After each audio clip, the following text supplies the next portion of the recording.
I never stopped worrying about him until he died, actually.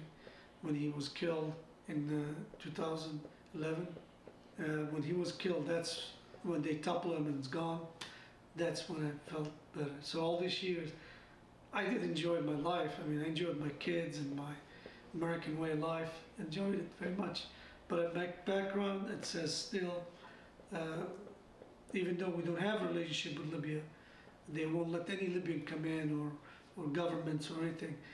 If it was a little better that way, but still, they can come from Mexico or anywhere, from Canada. You know, if they want you, they can get you. But I guess I wasn't that important to him. But thank God, I'm safe. Hi, my name is Sultan. I'm from Libya. America has been very, very good for me. I'm married to a crazy lady, but I love her.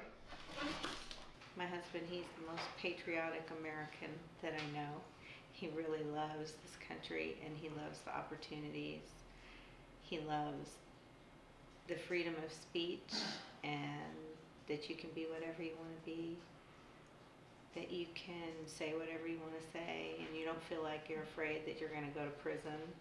The freedom to have religion or not have religion or to practice it however you want. Those are the things I think of. It was September 1996. It was the camp. We go in early morning to the camp so we can have our practices, get ready for the Olympics. And get up early morning and I see army all over in Tripoli. As I was going to the camp to have training because we have to be there early. The army met us, forced us to go back home. It was a coup. The Gaddafi came and took over with the army. They took the whole country. And it was scary, it was disappointing because here we were supposed to go work out and practice and get ready for the big event. He knows the culture over there and what it's worth to live here. He knows that life can be pretty hard, life can be pretty shitty, but it can also be pretty good because he's lived here. He's seen the good side of it and the bad side, I guess. As I was going to school, I heard about scholarships. The Libyan government gives scholarship for people who have good grades to go to the United States. But it was specific ones. It was for electrical engineering, chemical engineering, it was all engineering. And I'm really not interested in engineering, but I said, I'll take it. I just want to get out of this culture. In 1974, I left Libya. And I was so happy to leave that country because you can't talk to a woman can't talk to you. It was very strict life, you know. And I was young, I was 18 years old, 19 years old. Finally I get the chance to get out and go experience the new life. And when I went to the United States, I found out that's what I'm me. That's what's me. I like this. You can't become a citizen here if you have a visa called J1 because J1 means you're a student and you have a contract with other countries that this kid or this student, as soon as he leaves, as soon as he finishes, he has to go back. So what I did is I hired me a lawyer and because of politics at the time, Gaddafi was really, really brutal. He put you in jail if you say anything, so I tried to get political asylum. But finally when I got married, eventually I got my permanent residence here. But it was a fight, it was a big fight for me. كيف حال؟ كلكم مع بعضكم غادي.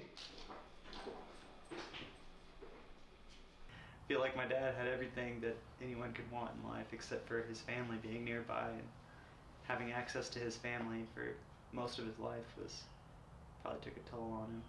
He doesn't show it a lot. He's always, you know, kind of happy-go-lucky and always really in a good mood. Tries to, you know, put off that image, but you know, there's a lot of hurt. He lost a lot of family. He lost a lot of chances to see his family, and he has had sisters dying. One of his sisters is dying now from cancer, and I think a lot of the time that he could have had to be with them and be a part of his own family got taken away. أنا وكاتب مع بعضنا بالبصرة. I was worried at first because I appeared in the Nightline talking about Gaddafi, even though they put something on my face, but you can tell it's me. And they were looking for young Libyans, what they think about that. And I jumped. It was two of us. We went there, Libyans, as a Libyan, and we spoke against Gaddafi. But we were on the list that they need to be eliminated. Yeah, it was scary days. I had to hide, I had to leave from place to place. I had to have a gun to go around because it was dangerous for me. My dad is a very caring, goofy guy. He's always making people laugh, and all my friends love coming over to talk to my dad. He's just so fun, and I don't know. He just gives off a good vibe to everybody, and I just love him. Okay, let me tell you the story. I was dating this girl. She took me to her family. She had 2 brothers and 2 sisters, and her mom. So that's a big family. I mean, we were all at a table. I was the only Libyan. I barely speak English, but they have so many questions.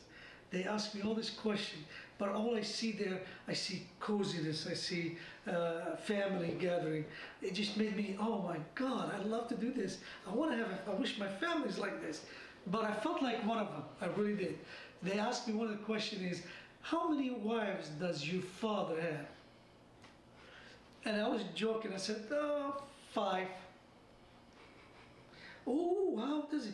I said, well, he had 5, and each one is in a tent. And each one has a camel in front of it.